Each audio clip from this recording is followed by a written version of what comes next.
Apa yang dimaksud dengan aset tetap? Aset tetap adalah sumber daya dengan nilai ekonomi yang dimiliki atau dikendalikan oleh individu, perusahaan, atau negara, dan dengan harapan akan memberikan manfaat di masa yang akan datang atau di masa depan. Aset sendiri dikelompokkan menjadi 3. Yang pertama, aset lancar, aset tidak berwujud, dan sumber daya alam. Nah, karena pada pertemuan kali ini kita akan membahas aset tetap, jadi materi hari ini akan kita fokuskan kepada penjabaran aset tetap. Kemudian, aset tetap dibahas dalam PSAK 16. Tujuan dari adanya PSAK 16 ini adalah untuk mengatur perlakuan akuntansi pada aset tetap, agar pengguna laporan keuangan dapat memahami informasi mengenai investasi entitas di aset tetap dan juga perubahan dalam investasi tersebut. Sedangkan, menurut PSAK 16, aset yang berwujud yang dimiliki untuk digunakan dalam produksi atau penyediaan barang jasa untuk direntalkan kepada pihak lain atau dengan tujuan administratif dan diharapkan untuk digunakan selama lebih dari 1 periode. Nah, itu merupakan pengertian dari aset menurut PSAK 16. Kemudian, masalah utama pada akuntansi aset tetap adalah pada pengakuannya, penentuan jumlah yang tercatat, pembebanan penyusutan, hingga rugi dari penurunan nilai aset tetap. Selanjutnya, dalam mendapatkan aset tetap, perusahaan wajib mengeluarkan biaya perolehan atau biaya yang kita keluarkan untuk mendapatkan aset tersebut. Menurut PSAK 16, biaya perolehan adalah jumlah kas atau setara kas yang dibayarkan atau nilai wajar dari imbalan lain yang diserahkan untuk memperoleh suatu aset pada saat perolehan atau konstruksi. Jika dapat diterapkan, jumlah yang dapat didistribusikan ke aset pada saat pertama kali diakui sesuai dengan persyaratan tertentu. Nah, aset tetap selalu ada proses penyusutan, di mana menurut PSAK 16 ini, penyusutan adalah alokasi sistematis jumlah yang dapat disusutkan dari suatu aset selama umur manfaatnya atau umur ekonomisnya. Dan laporan keuangan mengungkapkan untuk setiap kelompok aset tetap, yaitu dasar pengakuan atau pengukuran yang digunakan dalam menentukan jumlah tercatat bruto, metode penyusutan yang digunakan, umur manfaat atau tarif penyusutan yang digunakan, jumlah tercatat bruto dan akumulasi penyusutan pada awal dan akhir periode, rekonsiliasi jumlah tercatat pada awal dan akhir periode. Nah, selanjutnya, aset tetap. Aset tetap atau aktiva tetap mengacu pada aset berwujud jangka panjang yang digunakan dalam operasi bisnis. Jenis aset ini memberikan keuntungan finansial jangka panjang, memiliki masa manfaat lebih dari 1 tahun, dan diklasifikasikan sebagai properti, plant and equipment pada neraca. Kemudian, aset tetap digunakan dalam produksi atau penyediaan barang atau jasa untuk direntalkan kepada pihak lain atau untuk tujuan administratif dan diharapkan dapat digunakan selama lebih dari 1 periode. Tapi karena di Indonesia ini umumnya 1 periode atau 1 siklus akuntansi itu selama 1 tahun. Nah, kemudian kita akan membahas mengenai karakteristik aset tetap. Yang pertama, memiliki masa manfaat lebih dari 1 tahun. Aktiva tetap adalah aktiva yang tidak lancar memiliki masa manfaat lebih dari 1 tahun, muncul di neraca perusahaan sebagai properti, pabrik, maupun peralatan atau plant. Nah, kemudian yang kedua, aset dapat disusutkan. Nah, aset tetap dapat disusutkan kecuali tanah. Semua aset mengalami penyusutan kecuali tanah karena tanah berbeda dengan sifat aset yang lainnya. Aset lain dapat disusutkan karena mencerminkan keausan atau penurunan kegunaan dari aset tersebut saat aset tersebut digunakan. Kemudian, aset yang digunakan dalam operasi bisnis dan memberikan keuntungan finansial jangka panjang. Aset jenis ini digunakan oleh perusahaan untuk menghasilkan barang dan jasa untuk dengan tujuan menghasilkan pendapatan. Nah, mereka tidak dijual kepada pelanggan atau ditahan untuk tujuan investasi. Contohnya adalah mesin-mesin yang ada di pabrik-pabrik yang digunakan untuk proses produksi, yang hasil proses produksinya tersebut akan dijual untuk menghasilkan pendapatan. Kemudian yang keempat, aset ini tidak liquid. Aset tetap adalah aset tidak lancar di dalam neraca perusahaan dan tidak dapat mudah dikonversi menjadi uang kas. Nah, karena syarat likuidasi itu adalah liquid atau tidaknya suatu aset itu mudah atau tidaknya ditukarkan menjadi kas. Nah, yang terakhir adalah harus terekam pada laporan kas. Karakteristik terakhir adalah segala perputaran aset tetap harus terekam pada laporan kas perusahaan. Jika saat menjalankan bisnis terjadi pembelian aset, maka hal tersebut merupakan arus kas keluar. Sebaliknya, jika perusahaan melakukan penjualan aset tetap, maka tetap telah terjadi arus kas masuk. Selanjutnya, contoh dari aset tetap. Nah, contoh dari aset tetap adalah berikut ini, seperti yang sudah kita pelajari mengenai karakteristik sebelumnya. Kita dapat dengan mudah mengelompokkan apabila kita sudah mengetahui karakteristik dari aset tersebut. Yang pertama adalah gedung. Gedung yang dijadikan sebagai kantor operasional karena pertama tadi sudah memenuhi karakteristik, salah satunya diantaranya adalah dapat digunakan dalam lebih satu tahun periode atau satu periode akuntansi. Kemudian yang kedua adalah kendaraan. Misalnya kendaraan baik itu mobil perusahaan atau kendaraan yang mendukung operasional distribusi barang produksi seperti truk dan juga pick up. Nah, kemudian ada perangkat komputer, ada mesin-mesin dan alat manufacturing, ada furniture, ada tanah dan juga beberapa fasilitas kantor lainnya. Nah, selanjutnya bagaimana kita bisa memperoleh aktiva tetap? Yang pertama, ada pembelian secara tunai. Nah, perusahaan bisa membeli aktiva tetap dari perusahaan lain atau dari individu lain dan dicatat dalam pembukuan sesuai dengan besar dana yang dikeluarkan. Besar uang yang dicatat termasuk segala jenis biaya yang dapat diatribusikan, sehingga eh, aset tersebut dapat digunakan atau sampai aset tersebut siap untuk dipakai. Yang kedua, pembelian angsuran. Nah, pembelian dengan angsuran ini artinya kita membeli secara mencicil. Nah, membeli secara mencicil ini akan mengecualikan biaya bunga selama masa angsuran dan tidak termasuk harga dalam perolehan aktiva tetap. Yang ketiga, kita melakukan barter jenis aktiva tetap dengan yang lain. Nah, pembelian aktiva tetap dengan cara menukar tambah ini bisa dilakukan dengan cara membayar kekurangannya secara tunai apabila kita ada selisih nilai wajar aset yang kita miliki dengan nilai perolehan dari aset yang akan kita beli, di situ pasti ada kekurangannya sehingga kita perlu membayarkan kas untuk mendapatkan aktiva tersebut. Yang keempat ada hibah. Aktivitas hibah ini biasanya terjadi ketika ada suatu perusahaan atau suatu individu atau organisasi yang memberikan suatu aset kepada pihak lainnya sebagai penerima. Nah, untuk mencatat harga perolehannya maka digunakan harga pasaran aktiva tersebut atau nilai wajar dari aktiva tersebut. Dan yang terakhir adalah dibuat sendiri. Beberapa perusahaan memilih membuat aktiva tetapnya sendiri seperti gedung, kantor, atau peralatan. Nah, hal ini dilakukan karena karyawan masih idle atau untuk mengisi kapasitas. Harga perolehan aktiva tetap ini diakumulasikan dari bahan, upah langsung, dan juga FOH atau factory overhead-nya. Nah, kemudian secara umum dikenal beberapa metode dalam penyusutan aset tetap. Namun, kali ini kita hanya akan membahas 3 metode. Yang pertama, metode garis lurus atau straight line.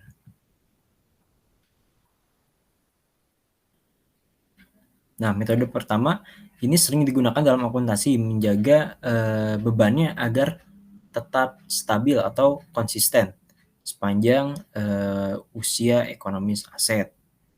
Nah, ada 2 perolehannya. Yang pertama dengan residu atau tanpa nilai residu. Kalau dengan nilai residu, kita pertama harus mengurangkan dulu harga perolehan dengan nilai residu. Nah, setelah kita dapatkan hasilnya, maka akan kita bagi dengan umur ekonomis. Misalnya di sini disebutkan bahwa harga perolehan dari mobil operasional adalah 350 juta. Kemudian ada nilai sisa atau nilai residu dari kendaraan tersebut sebesar 100 juta. Sehingga bisa kita dapatkan hasil 250 juta. Kemudian hasil tersebut kita bagikan dengan umur ekonomis dari kendaraan tersebut, yaitu 4 tahun. Nah, ketika sudah kita bagikan, maka akan kita dapatkan hasilnya untuk penyusutan per tahun dari aktiva tersebut sebesar 62.500.000.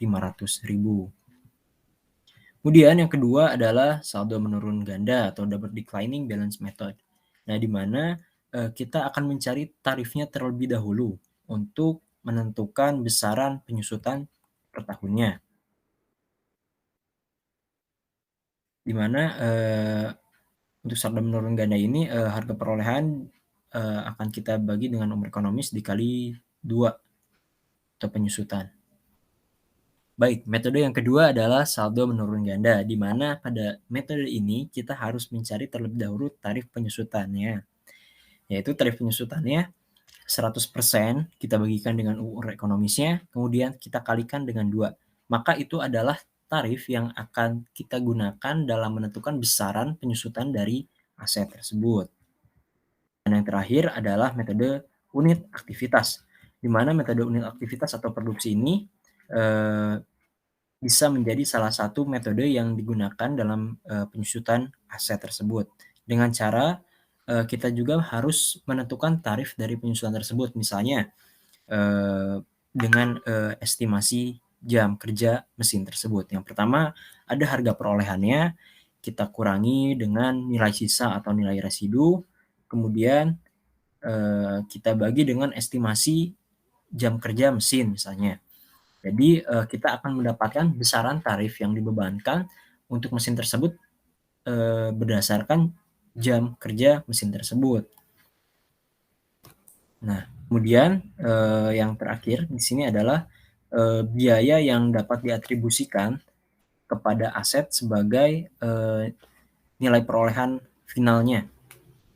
Pertama di sini adalah gedung. Misalnya kita ingin membangun sendiri gedung, kita pasti akan mengeluarkan biaya selain kita membeli bahan bakunya, kita membayar tenaga kerja dan juga menyiapkan overhead yang lainnya. Di sini ada honor arsitek, ada honor insinyurnya, ada biaya asuransi yang timbul selama proses pembangunan, ada bunga dari pinjaman untuk mendanai pembangunannya, ada biaya yang dibebankan ketika kita ingin membangun jalan ke dan sekeliling gedung. Maksudnya, misalnya kita memiliki, gedung yang sedang dibangun, tetapi jaraknya adalah 100 meter dari jalan raya. Nah, karena saat proses pembangunan tersebut belum ada jalan untuk menuju gedung tersebut, maka kita membangun jalan untuk menuju gedung tersebut, misalnya sejauh 100 meter. Nah, misalnya, mengeluarkan biaya sebesar 300 juta, maka 300 juta tersebut akan ditambahkan ke dalam harga perolehan yang sudah diketahui sebelumnya sebagai biaya yang diatribusikan kepada aset tersebut. Dan juga biaya yang dikeluarkan untuk membangun jalan di sekeliling gedung, misalnya gedung dengan luas 400 meter. Nah, di sekelilingnya juga ingin kita buat jalannya. Nah, gitu. Jadi biaya yang diatribusikannya adalah biaya yang dikeluarkan sebesar pembangunan jalan sekelilingnya tersebut. Kemudian ada pajak penjualannya, ada perbaikan gedung, misalnya kita membeli gedung yang sudah ada ingin kita renovasi, maka itu akan menjadi akan menjadi penambah nilai perolehan dari gedung tersebut. Nah, ini ada juga pemulihan kondisi mungkin hampir sama, namun intensitasnya baik itu dari perbaikan ataupun pemulihan kondisi adalah berdasarkan tingkat renovasinya, seberapa besar dan juga seberapa parah, atau mungkin seberapa banyak gedung itu ingin dirubah. Yang selanjutnya adalah modifikasi untuk penggunaan gedung tersebut. Apa aja yang dirubah ini ketiganya saling berkaitan. Dan yang terakhir adalah pengurusan izin dari badan pemerintah. Misalnya dalam melakukan pembangunan gedung, kita harus mengeluarkan izin mendirikan bangunan atau IMB. Nah, biaya tersebut dapat kita atribusikan ke dalam gedung tersebut sehingga akan menjadi harga perolehan final dari aset tersebut. Yang kedua, yang umum dalam suatu perusahaan adalah mesin dan peralatan. Di sini ada pajak penjualan dari mesin tersebut, kemudian ongkos kirimnya. Misalnya kita membeli barang tersebut dari luar negeri, maka akan dikenakan ongkos kirim. Nah, itu dapat kita atribusikan atau dapat kita bebankan, ditambahkan kepada aset tersebut. Kemudian ada biaya pemasangan, aset tersebut, ada biaya perbaikan, ada biaya pemulihan kondisi. Nah, sama seperti gedung juga sebelumnya. Nah, kemudian ada juga asuransi saat barang dalam perjalanan. Biasanya kita mengasuransikan barang atau aset tersebut dalam perjalanan untuk menghindari hal-hal yang tidak kita inginkan. Misalnya, apabila ada kecelakaan, maka biayanya mungkin akan di-cover oleh asuransi sehingga tidak akan terlalu membebankan atau membuat kerugian yang lebih banyak bagi perusahaan yang membelinya. Kemudian ada pemasangan komponen, misalnya ada tambahan-tambahan baru, kemudian ada modifikasi untuk penggunaan agar memaksimalkan mesin dan peralatan yang ada, sehingga perlu kita ubah sedikit untuk menghasilkan atau bekerja lebih maksimal. Kemudian ada pengujian untuk penggunaan sebelum peralatan atau mesin tersebut digunakan, biasanya akan dilakukan uji coba terlebih dahulu. Nah, ketika melakukan uji coba terlebih dahulu kan otomatis kita akan mengeluarkan biaya. Nah, biaya tersebut dapat ditambahkan ke dalam nilai perolehan awal untuk menjadi nilai perolehan akhir. Nah, kemudian ada pengurusan izin dari badan pemerintah. Biasanya apabila kita melakukan impor atau melakukan pembelian mesin namun dengan standar-standar khusus, ada ketentuan-ketentuan khusus dari kementerian-kementerian terkait, maka biayanya dapat kita bebankan juga ke dalam mesin tersebut.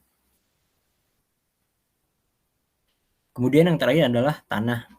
Tanah ini dapat kita dapatkan harga final perolehannya dari harga tanahnya tersebut, ada pajaknya, kemudian dari pengurusan izin dari pemerintah, misalnya biaya balik namanya, ada pengurusan-pengurusan dokumen yang lainnya juga. Kemudian ada komisi untuk makelar. Apabila kita memakai pihak ketiga dalam melakukan penjualan atau melakukan pembelian. Nah, yang selanjutnya adalah biaya survei. Apabila kita ingin melakukan survei mengenai tanah tersebut. Nah, ada pajak properti juga. Di sini ada pengurusan sertifikatnya, ada penghancuran atau pemindahan gedung yang tidak diinginkan. Misalnya kita ingin membeli tanah, tetapi di atas tanah tersebut ada sebuah bangunan tua. Nah, ketika kita menghancurkannya, otomatis kita kan mengeluarkan biaya tambahan. Nah, itu dapat kita tambahkan juga untuk mendapatkan harga perolehan akhir atau nilai perolehan akhir. Nah, dikurang dengan hasil puing yang sudah dijual. Misalnya puing tersebut ada yang menginginkannya. Apabila kita jual, maka itu akan menjadi pengurang dari nilai perolehannya karena di sisi lain selain kita mengeluarkan, kita juga mendapatkan uang. Nah, terus ada pengubahan kontur tanah apabila tanahnya bergelombang atau misalnya kondisinya tidak seperti yang diinginkan, misalnya ada tanahnya yang curam, maka akan bisa diisi dengan material lain. Nah, itu juga bisa ditambahkan sebagai biaya perolehan atau nilai perolehan akhirnya. Nah, kemudian pembuatan trotoar sebagai pembatas tanah. Untuk penanda tanah tersebut kita miliki, biasanya kita akan membangun atau mengeluarkan biaya sebesar yang dikeluarkan untuk membuat trotoar tersebut atau membuat batas tanah tersebut, sehingga akan didapatkanlah hasil akhir nilai perolehan dari aset tanah. Baik, mungkin untuk materinya cukup sekian, dan selanjutnya kita akan membahas soal mengenai aset tetap. Oke, pada pembahasan soal kali ini kita akan membahas soal mengenai aset tetap. Di sini pada soal diketahui bahwa pada tanggal 1 April 2011, PT Kesatuan membeli mesin untuk operasional perusahaan. Harga mesin tersebut adalah 160 juta. Agar mesin tersebut dapat digunakan, maka pabrik mengeluarkan biaya-biaya sebagai berikut. Yang pertama adalah ongkos angkutnya, yang kedua biaya pengujian, yang ketiga biaya instalasi. Dengan masing-masing biaya yang dikeluarkan adalah 1.000.000, 1.750.000, dan juga 2.250.000. Masa manfaat dari mesin tersebut adalah 5 tahun dengan nilai sisa 5 juta. Metode yang digunakan adalah metode garis lurus. Nah, instruksinya di sini adalah pada tanggal 1 April untuk perolehan mesin tersebut kita buatkan jurnalnya. Kemudian soal kedua, jika pada tanggal 31 Maret 2015 mesin tersebut ditukar dengan kendaraan yang memiliki nilai wajar 200 juta, pada saat pertukaran tersebut mesin memiliki nilai wajar 30 juta. Nilai tukar tambah untuk mesin tersebut adalah 28 juta. Buatlah jurnal untuk penyusutan dan pertukaran mesin tersebut. Nah, kita asumsikan pertukarannya memiliki substansi komersial dan tidak memiliki substansi komersial. Yang ketiga, jika pada tanggal 31 Maret mesin tersebut ditukar dengan kendaraan yang memiliki nilai wajar 200 juta. Pada saat pertukaran mesin tersebut memiliki nilai wajar 40 juta, nilai tukar tambah untuk mesin tersebut adalah 28 juta. Maka, buatlah jurnal untuk penyusutan dan pertukaran mesin tersebut dengan asumsi pertukaran ini memiliki substansi komersial dan tidak memiliki substansi komersial.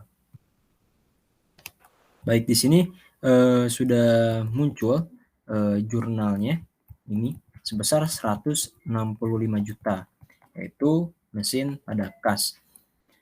Baik, dari mana sih 165 juta ini akan kita telusuri satu persatu. Yang pertama adalah harga beli. Harga belinya sebesar 160 juta. Sedangkan ada biaya yang diatribusikan atau biaya yang harus ditambahkan kepada harga beli awal agar kita mendapat harga perolehan finalnya. Yang pertama adalah harga atau beban yang dikeluarkan untuk angkut mesin tersebut sebesar 1 juta. Nah, yang kedua adalah biaya pengujian yang kita keluarkan sebesar 1.750.000, dan yang ketiga adalah biaya instalasi sebesar 2.250.000. Maka akan kita dapatkan hasil finalnya sebesar 165 juta. Nah, inilah yang akan kita akui sebagai harga perolehan atas aset mesin tersebut. Kemudian kita akan kerjakan soal yang kedua. Baik, terlalu kecil, mohon maaf. Nah, di sini kita akan mencari dulu dengan penyusutan per tahunnya, karena ini menggunakan metode garis lurus. Yang pertama, kita akan mencari besaran penyusutannya dari harga perolehan yang sudah kita dapatkan pada soal sebelumnya 165 juta, kita kurangi dengan nilai sisanya sebesar 5 juta.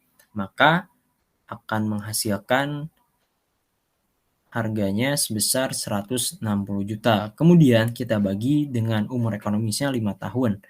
Nah, akan kita dapatkan hasil penyusutan per tahunnya sebesar 32 juta rupiah.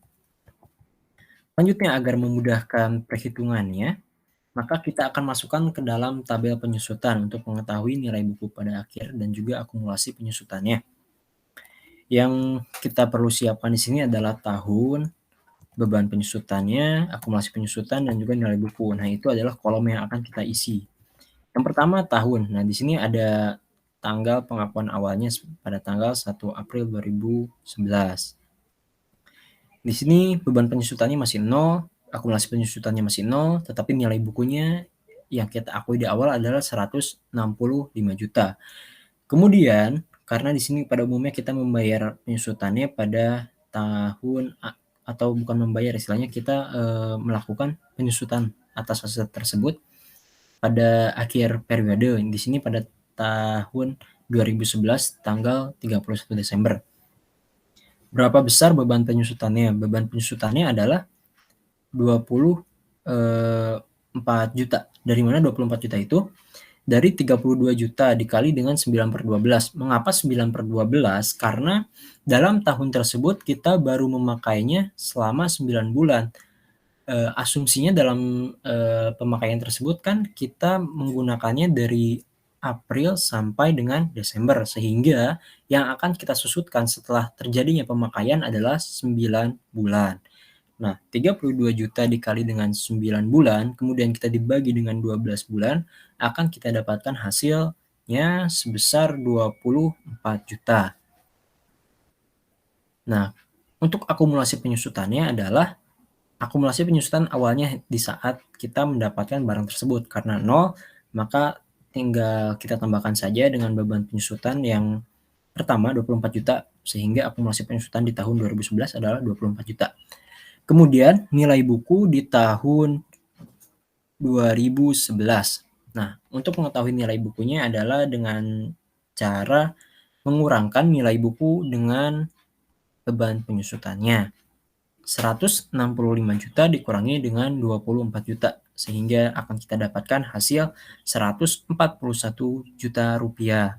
Nah, kemudian pada tahun berikutnya, tahun 2012, karena kita menggunakannya full selama 1 tahun, tidak perlu kita sesuaikan lagi besaran beban penyusutannya, langsung saja kita masukkan dengan tarif atau beban penyusutan per tahun yang sudah kita hitung sebelumnya, yaitu sebesar 32 juta.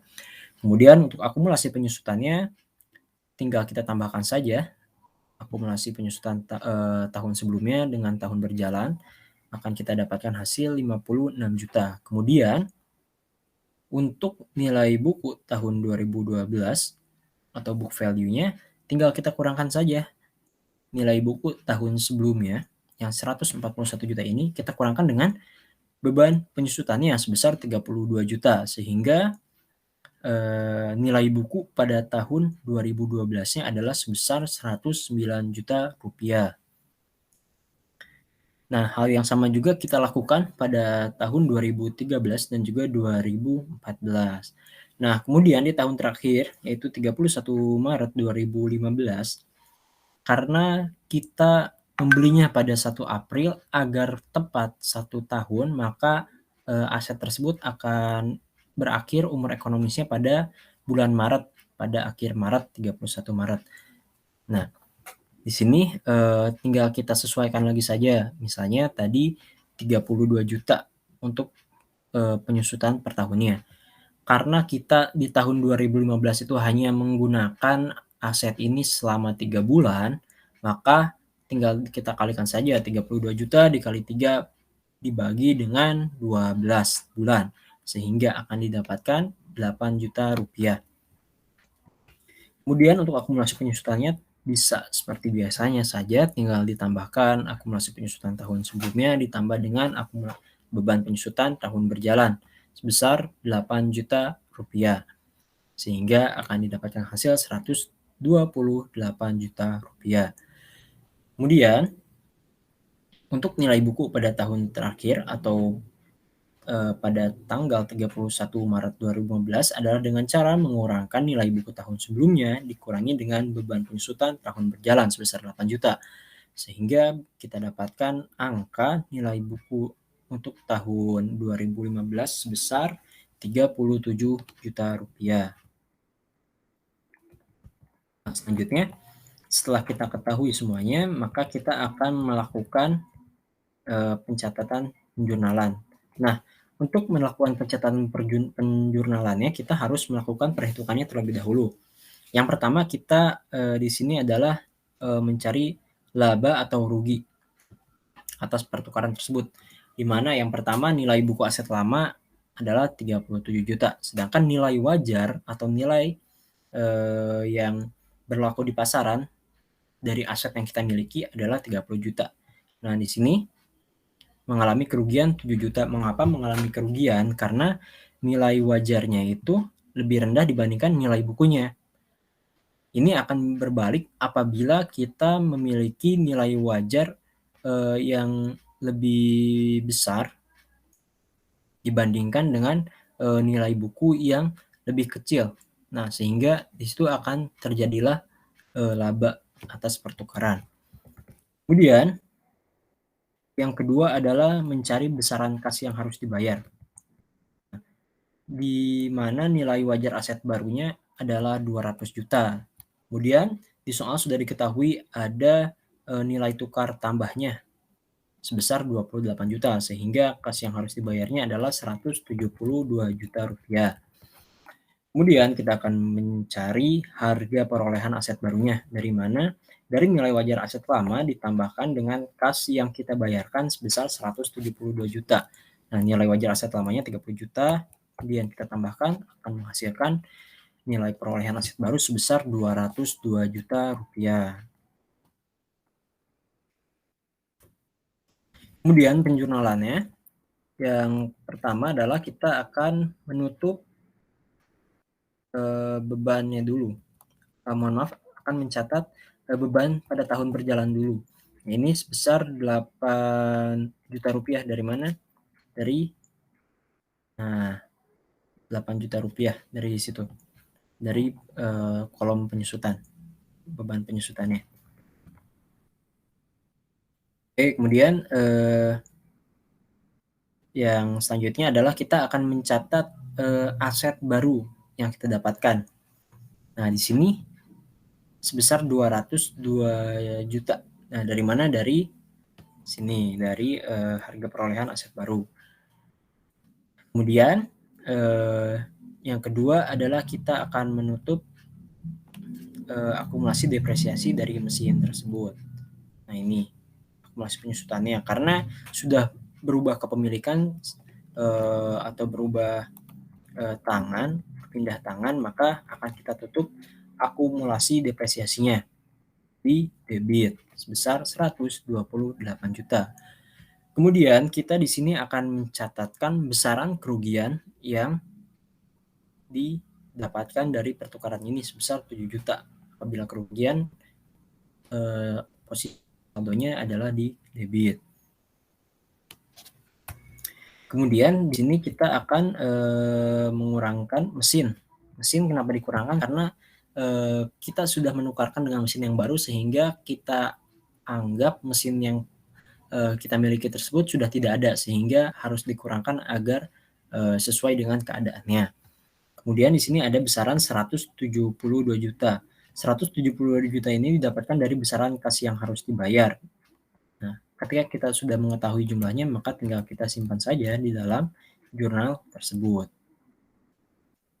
Nah, di sini ada catatan teman-teman, memiliki substansi komersial maupun tidak memiliki substansi komersial jika rugi, baik itu diakui. Oleh karena itu jurnalnya sama. Jadi apabila kita mengalami kerugian dalam pertukaran aset, baik itu asumsi yang memiliki substansi komersial ataupun tidak memiliki substansi komersial adalah harus diakui sini sebesar 7 juta. Kemudian kita masuk ke pembahasan soal 3. Nah, teman-teman di sini juga sama caranya. Yang pertama adalah kita mencari dulu beban penyusutan per tahunnya. Sudah kita ketahui sebesar 32 juta.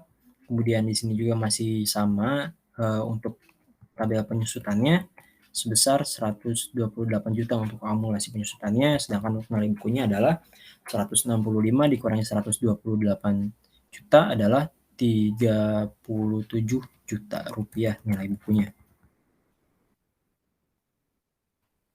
Nah, di sini berbeda teman-teman. Di sini kita mengalami laba. Seperti yang sudah saya sebutkan sebelumnya, laba terjadi apabila nilai wajar aset lama lebih tinggi dibandingkan nilai buku aset lama yang akan kita tukarkan.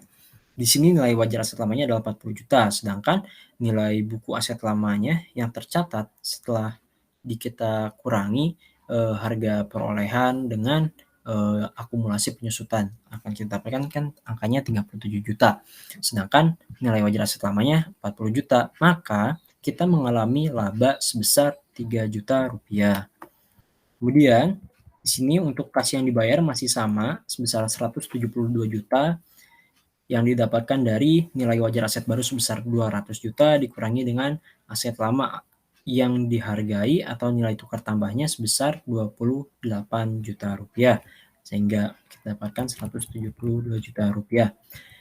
Kemudian untuk melakukan pencatatan perolehan aset baru. Di sini 212 juta didapatkan dari kas yang dibayar sebesar 172 juta ditambahkan dengan nilai wajar aset lama atau fair value-nya sebesar 40 juta. Sehingga kita dapatkan hasilnya 200 juta, mohon maaf, dihasilkan 212 juta rupiah.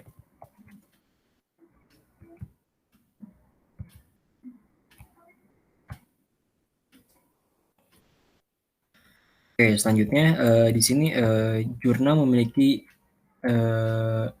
tidak substansi komersial. Artinya di sini tidak itu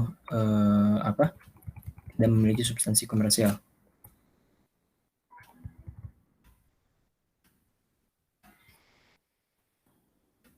Sedangkan di sini jurnal memiliki substansi komersial.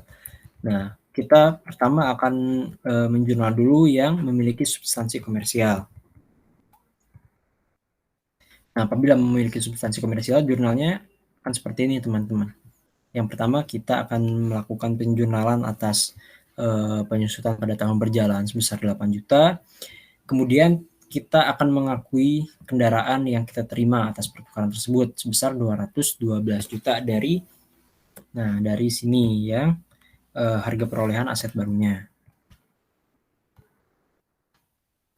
Nah, kemudian kita akan menutup akumulasi depresiasi sebesar 128 juta. Kemudian di sini kita akan mencatatkan keuntungan atas pertukaran aset tersebut sebesar 3 juta rupiah karena tadi nilai wajarnya lebih tinggi dibandingkan nilai buku. Nah, kemudian di sini sama kita akan mengurangkan mesin karena mesinnya sudah tidak kita miliki dan juga kita mengeluarkan kas yang harus dibayarkan dalam pertukaran tersebut sebesar 172 juta rupiah. Nah, kemudian apa bedanya dengan tidak memiliki substansi komersial, yaitu kita di sini tidak ada akun gain on disposal. Yang pertama kita akan melakukan penjurnalan terhadap depresiasinya sama 8 juta angkanya. Kemudian di sini adalah yang berbeda, tidak ada gain on disposalnya. Nah, di sini nilai kendaraannya adalah 209 juta.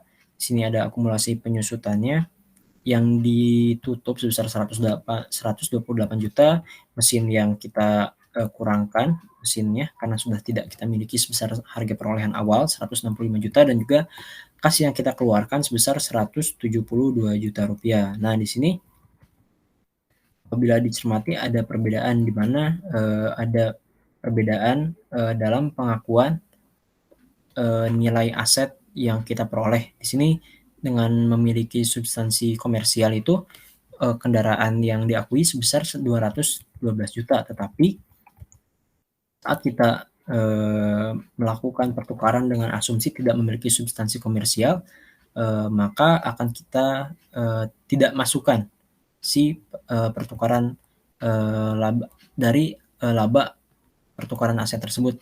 Nah, di sini kan tadi 212 juta, sedangkan yang tidak memiliki substansi komersial adalah nilainya 209 juta. Nah, seperti itu. Jadi tahu bedanya di mana ya, teman-teman? Nah, ini.